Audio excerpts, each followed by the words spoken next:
ধন্যবাদ। দ্বিতীয়তে শাহ আলম ডাঙৰীয়াক আগলৈ আহিবলৈ অনুৰোধ জনাইছোঁ।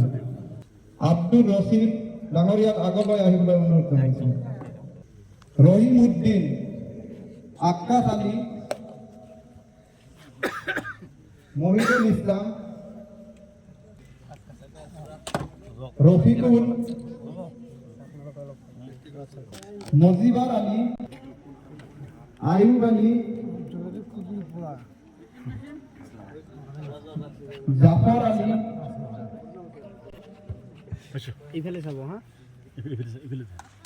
নিজামুল হুসেন,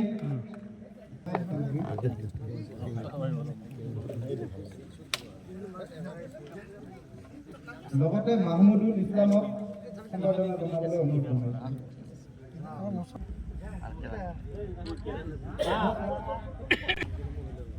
উদয় ভানু,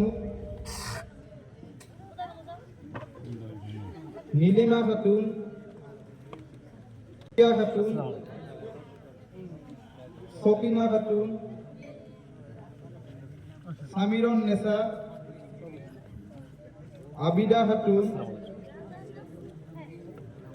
জহুৰা খাতুন, হাফিজা আহমেদ,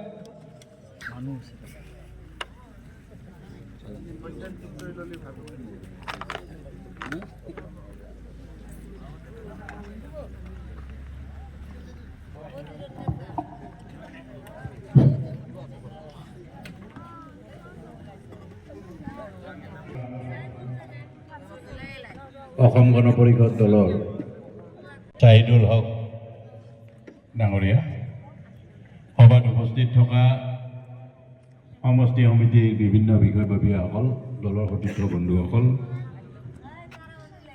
কেইদিনমান আগতে কংগ্ৰেছৰ বাদ দি কৈ কৈছে ৰাইজৰ দলত গৈছে। চিন্তা কৰক, ময়ো বেয়া পাওঁ, আমি কেতিয়াও নকওঁ, কাৰণ আমি এইবিলাক অঞ্চলতে ডাঙৰ হৈছোঁ। আমি হিন্দু, মুছলমান, অসমীয়া, বঙালী বুলি কৈ আমি ডাঙৰ হোৱা নাই। আমি একে সমাজতে বহি আমি একেলগে উঠা বহা কৰি আমি সমাজখনত ডাঙৰ হৈছোঁ। কিন্তু হেমন্ত বিশ্ব শৰ্মাক কোৱাৰ কাৰণে সুবিধা কোনে দিছে? এই চেয়াৰমেন আলীহঁতে দিছে নে নাই? এই কথাবিলাকো অমন কৰাৰ প্ৰয়োজন আছে।